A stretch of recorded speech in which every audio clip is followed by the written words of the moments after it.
Good afternoon, কেমন আছো বলো সবাই? আশা করি সকলেই ভালো আছো, আমিও ভালো আছি। ভালো তো থাকবোই। কালকে সোনামার ভিডিও দেখতে পেয়েছি, একদম কালকেই ভিডিও করতাম, কিন্তু নিজের একটা কাজে এত ব্যস্ত ছিলাম যে আর কোনো ভিডিওই করতে পারিনি। আর শরীরও সেরকমভাবে সাথ দিচ্ছে না, মানে এত শরীরটা মাঝে মধ্যে খারাপ লাগছে, জানি না কেন। অনেক দিন ডাক্তার দেখানো হয়নি, কেন তো টেস্ট ফেস্ট করতে হবে, কারণ থাইরয়েড আছে প্রচুর পরিমাণে। তো কী কারণে শরীর খারাপ হয় হঠাৎ হঠাৎ করে বুঝতে পারি না। আর বয়স হয়েছে, বুড়ি মানুষ হয়ে গেছি, বুঝতেই পারছো। তো এখন তো অনেক কিছু হবে।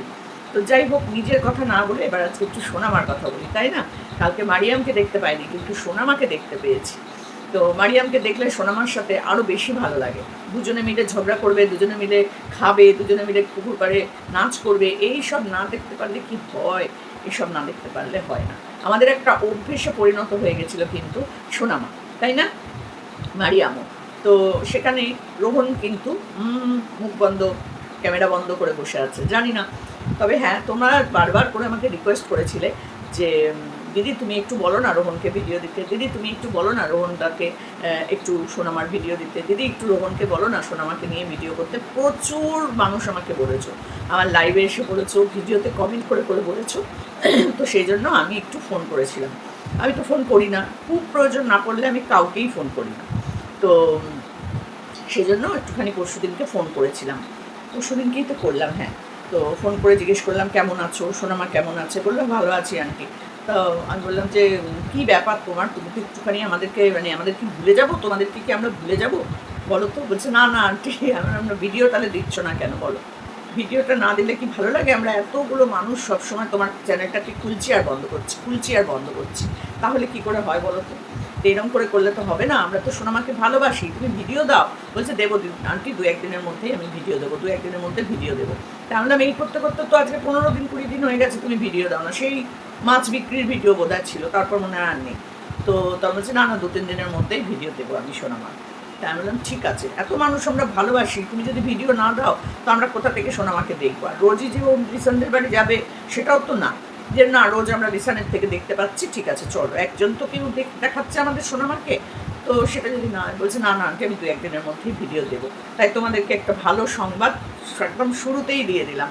আর কে কে খুশি হলে এই কথাটা শুনে কমেন্টে কিন্তু লিখবে যে আন্টি আমরা খুব খুশি হয়েছি, ঠিক আছে? আমার ভালো লাগে কমেন্ট করতে। তো চলো এবার আমি বলি, লিসানদের বাড়িতে গেছে সোনামা। সোনামার তো মাথায় বেশ ভালো চুল হয়ে গেছে, এটা কিন্তু ভালোই বোঝা যাচ্ছে, দূর থেকেও বোঝা যাচ্ছে যে সোনামার মাথাটা ভর্তি চুল হয়েছে। এবার এসছে লিসানদের বাড়িতে। আর লিসানের বাড়ি তোমরা যারা যাওনি তারা তো জানো না, কিন্তু আমি তো গেছি, কয়েকবার গেলাম। গাছ তোমাদেরকে কি বলবো, হেন কোনো ফল গাছ নেই যেটা লিসানের বাড়িতে নেই। আম, জাম, কাঁঠাল, লিচু, সবেদা, আতা, মানে কোনটা নেই? তারপর জামরুল, এখন আবার জাম বড় দেখি, তাই আমার তো মনে হচ্ছিলো লিসানদের বাড়িতেই পুরো গরমকালটা কাটিয়ে আসি এইসব দেখে। কারণ আমি তো খেতে ভালোবাসি, আর আমি তো ফলমূল সবই খাই, তোমরা জানোই। কিন্তু বিশ্বাস করো, একটা টুকরোও খেতে পেলাম না।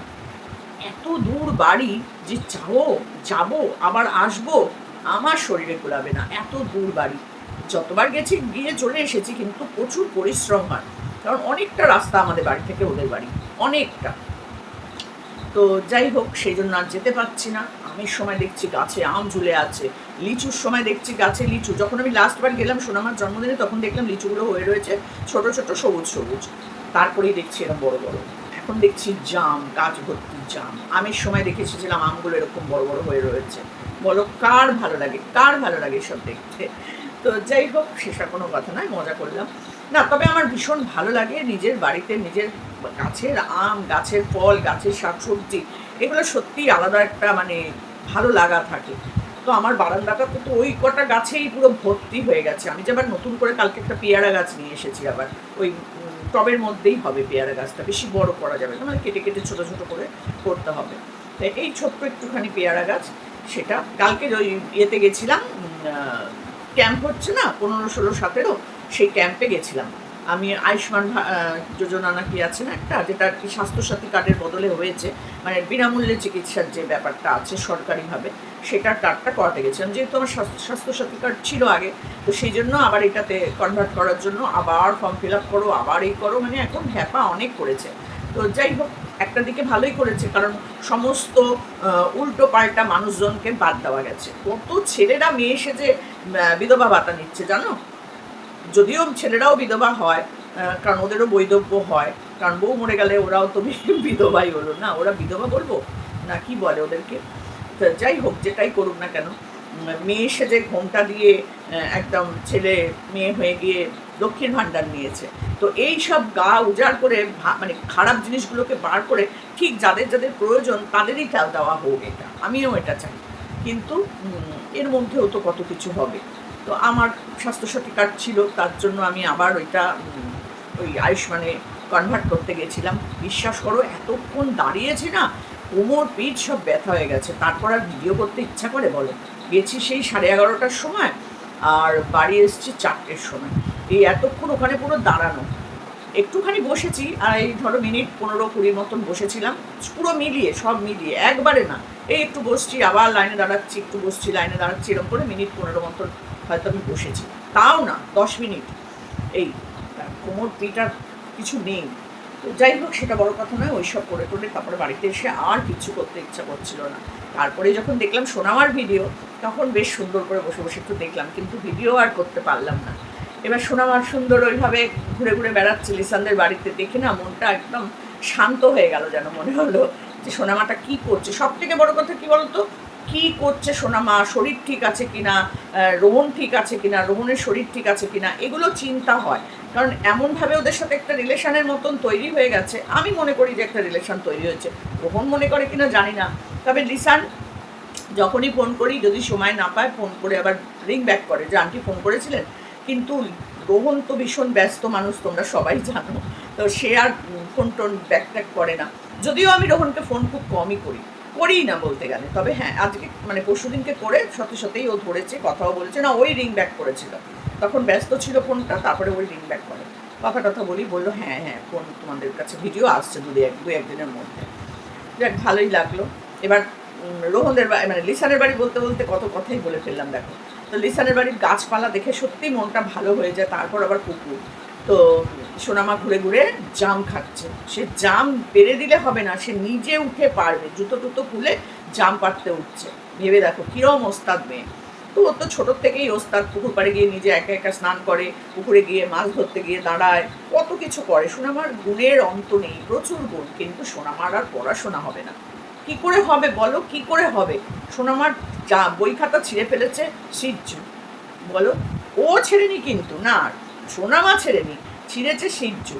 একটা বই খাতা নেই, ওই জন্য আর ও স্কুলে যেতে পারে না। কি করে যাবে বলো? এই সিজ্জু যে কি কাণ্ড করছে, আমি শুধু সেটাই ভাবছি। তো যাই হোক, সোনামার বই টই কিছু নাই, আর সোনামার আর স্কুল যাওয়া হবে না। আর কি করবো বলো, এমনি ঘুম থেকে উঠতে পারে না, তারপরে হচ্ছে বই খাতা নেই, কি করে আর স্কুলে যাবে? ওর কোনো দোষ নেই, না ওর কোনো দোষ নেই, যা দোষ সব হচ্ছে সিজ্জুর, তাই না বলো?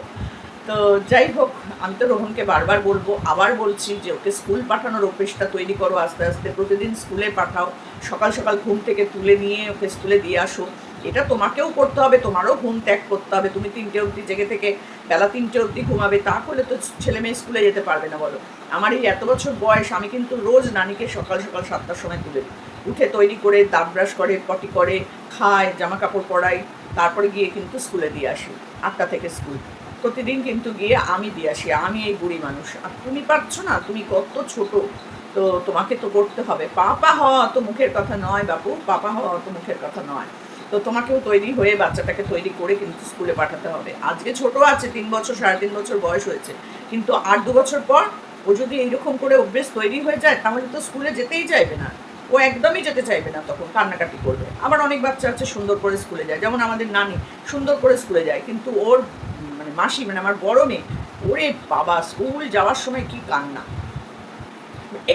এর মতন বয়সে যখন ছোট, ফার্স্ট যখন ওকে স্কুলে ভর্তি করলাম, কাঁদতে কাঁদতে বাড়ি চলে এসেছিল, কাঁদতে মানে ওকে মানে ভেতরে রাখতে পারিনি, নিয়ে চলে এলাম বাড়িতে প্রথম দিন, বলো, কাঁদতে কাঁদতে বাড়ি চলে এলো। আচ্ছা, তারপরের দিন নিয়ে গেলাম, আন্টি বলছে আপনিও বসে থাকুন, মানে ও যাতে আপনাকে দেখতে পায় এরকম একটা জায়গা আছে সে ঘরের পাশে, ওখানে আপনি থাকুন। দেখলাম 2-1টা মাও বসে আছে, কারণ তাদের বাচ্চারাও তো কাঁদছে।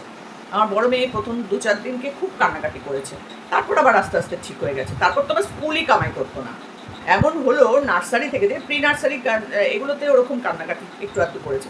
তারপর যখন ওকে আমি বড় স্কুলে ভর্তি করলাম সেন্ট অগাস্টিনে, তখন কিন্তু ও একদিনও কাঁদতো না, এবং একদিনও স্কুল কামাই ছিল না ওর। ক্লাস 12 অব্দি ওর স্কুল কামাই ছিল না।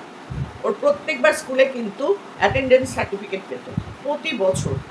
তো সেই অভ্যেসটা কিন্তু বাড়ি থেকে বাবা মাকেই তৈরি করতে হয়। ওর গায়ে 104 জ্বর, সেই অবস্থাতেও স্কুলে গেছে।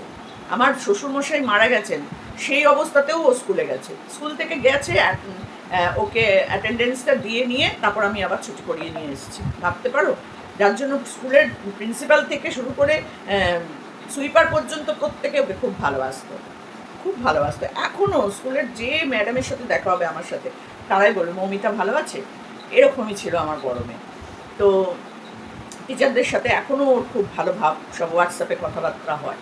তো ভাবো, তো এই জন্য মা বাবাকেও কিছুটা ত্যাগ করতে হয়। এই ঘুমাবো আমি, মেয়ে স্কুলে যেতে পারবে না, বা আমি বাইরে চলে গেলাম, মেয়ে কী করলো না করলো দেখলাম না, তা করলে কিন্তু হবে না। অনেক কিছুই করতে হবে এই টাইমটাতে। তারপর কলেজ গেলে তখন তো আর কিছু করার থাকে না, সব কিছুই হবে। কিন্তু এই টাইমটা যেটা ভিত, সে টাইমটা কিন্তু বাচ্চাদেরকে সময় দিতেই হবে। ওই বাচ্চাটা জুতো না পরে মাঠের মধ্যে দিয়ে চলে যাচ্ছে, জুতো না পরে এদিক ওদিক ঘুরছে, আর তোমাদের তো মাঠ ঘাট চারিদিকে, আমাদের মতন তো পাকা রাস্তা নয় চারপাশে। পাকা রাস্তাতেও হাঁটা উচিত না খালি পায়ে। তো সেখানে সোনামা খালি পায়ে হেঁটে চলে যায় ডিসানদের বাড়ি অনেক সময়। আসলে বাচ্চা বলেই যায়, কিন্তু সেই বাচ্চাটাকে দেখে শোনার দায়িত্ব হচ্ছে বাড়ির লোকেদের। তো তোমার বাড়ির লোকজনের সংখ্যাও তো খুব কম, মা অসুস্থ, বাবা বাইরে থাকে, তার সাথে সাথে বোনও সবসময় বাড়িতে থাকবে, মানে দেখতে পেলো কি পেলো না, সব কিছু মিলিয়েই কিন্তু একটা বাচ্চাকে মানুষ করতে হয়। লিসানদের বাড়িতে গেছে, লিসানের বউ এরকম করে হাতে করে জাম দিচ্ছে, জামটা না নিয়ে চলে গেল, কেন না ও নিজে জাম পারবে। সত্যি আমার সোনামার এইসব কাজ কারবার, আর তার সাথে সাথে সিজ্জুর যে বই ছিঁড়ে দেওয়ার গল্প, এটা মানে দারুণ লেগেছে। আর তোমরা প্রত্যেকেই লক্ষ্য করেছো কিন্তু সোনামার কথার মধ্যে কিন্তু এখনও স্পষ্ট হয়নি, তবে হ্যাঁ প্রচুর কথাবার্তা বলতে শিখে গেছে। ওর সাথে যদি কন্টিনিউ রোজ সারা মানে ও বক করেই যাওয়া হয় না, তাহলে কিন্তু মনে হয় আস্তে আস্তে ঠিক হয়ে যাবে। তো জানি না, রোহনদের বাড়িতে তো মনে হয় না খুব একটা কথা বলার কোনো লোকজন আছে ওর সাথে, ওই রোহনের বোন ছাড়া। আর তারপরে হচ্ছে গিয়ে আর তো কেউ নেই। আর লিসানদের বাড়িতে আসলে লিসানদের বাড়ির সবাই ওর সাথে একটু বক করে, খেলাধুলা করে। মারিয়ামটা আছে, ওর একটু বেশি ভালো লাগে ওখানে আসতে। তো সব মিলিয়ে ভিডিওটা ভীষণ ভালো লেগেছে। তার সাথে জাম প্রাপ্তে উঠেছে রোহনের এই লিসানের বড় ছেলে, সেটাও দেখলাম। জাম গাছ কিন্তু খুব নরম হয়, আমার খুব ভয় লাগছিল যখন গাছে উঠছিল। তো যাই হোক, ওরা তো অভ্যস্ত, আমাদের ভয় লাগবে, কারণ আমরা তো এগুলো দেখি না, করি না, ওই জন্য আমাদের ভয় লাগে। আর ওদের কিন্তু সেই ভয় লাগে না। আমি দুদিন আগে একটা ভিডিও দেখছিলাম, গ্রামেরই ভিডিও। একটা ছোট্ট 1.5 বছরের বাচ্চা, বাবা মাঠে গেছে কাজ করতে, বাবার সাথে সাথে ও কাজ করছে। ওই বাবা সব গাছপালা এসব তুলে তুলে রাখছে, সেগুলো তুলে তুলে নিয়ে গিয়ে রাখছে। ওই 2 বছর 2.5 বছরের বাচ্চা, সেগুলো তুলে তুলে নিয়ে গিয়ে রাখছে, বাবাকে এনে এনে বা বোতলে করে জল দিচ্ছে। ওইটুকু বাচ্চা, ভাবো, মানে ও বাবা যা করছে ও কিন্তু বাবার সাথে সাথে সেটা করছে। কারণ ওরা যেভাবে বড় হয়, আমাদের বাচ্চারা আবার তার উল্টোটাভাবে বড় হয়। তো সেই জন্য আমাদের একটু ভয়টা বেশি করে, বাবারে জলের কাছে গেছে, বাবারে গাছে উঠছে, বাবারে ওই খালি পায়ে হাঁটছে, এটা আমাদের ভয় হয়। আর সেটার থেকেই কিন্তু আমার এই ভিডিওগুলো করা। আর যতটা পারো সাবধানে রাখো, এটাই হচ্ছে আমার কথা। যাক, সোনামাকে দেখলাম, খুব ভালো লাগলো। আর এই গরমের মধ্যে যে এরকম জামা পরাচ্ছ তুমি, এটার জন্য আরও ভালো লাগলো। আগে দেখতাম মোটা মোটা জামা, মোটা মোটা প্যান্ট, মোটা ফুল প্যান্ট, ফুল হাতা জামা, সব নানান রকম পরাতে। এখন বলে বলে বলে বলে রোহন কিন্তু ঠিক ঠিক জামা কাপড়গুলো পরায়। এই গরমে যে গেঞ্জি প্যান্টটা পরে আছে, ওর আরাম লাগছে, তাই না? তো এগুলোই বলতাম আগে, কিন্তু তুমি রাগ করে ফেলতে। কখনো মাথা গরম করবে না, জানবে যে এটা তোমার ভালোর জন্যই আন্টি বলছে। আন্টি কেন, সবাই তোমাকে সেটার জন্যই বলতো। তো যাই হোক, যা হয়ে গেছে পাস্ট ইজ পাস্ট। এবার নতুন করে একটু শুরু করো, সোনামাকে নিয়ে ভিডিও দাও, ছোট ছোট করে ভিডিও দাও, যেটা দেখে তোমার ভালোবাসার মানুষরা তোমাকে ভুলে না যায়। এতদিন ধরে তুমি ভিডিও দাও না, দেখো তো কত মানুষ কত কষ্ট পায়। লিসানের থেকে তাও একদিন দুদিন অন্তর একটু হলেও দেখতে পাই, কিন্তু তোমার কাছ থেকে কিচ্ছু আমরা পাই না। সেই কবে মাছ ধরার ভিডিও, ব্যাস শেষ, মাছ পুকুর বিক্রি, তারপর আর নেই। দিন 15 বোধহয় 20 হয়ে গেল। তো এইটুকুনি বলার ছিল। ভিডিওটা খুব ভালো লেগেছে। মারিয়ামকে দেখতে পাইনি বলে একটু মনটা খারাপ হচ্ছিল, কিন্তু কিছু করার নেই, মারিয়াম হয়তো বাড়িতে ছিল না, মামার বাড়ি টাড়ি গেছিল। কিন্তু জাম খাওয়ার দৃশ্যটা দারুণ লেগেছে। তো চলো, এইটুকুনি বলার ছিল। ভালো থেকো, সুস্থ থেকো। আর লিসানদের তো বলার কিছু নেই, লিসান সবসময়ই একটা ভালো মানুষ, ভালো লাগে দেখতে। তার পরিবারকে দেখেছি, কথা বলেছি, খুবই ভালো। খুবই ভদ্র।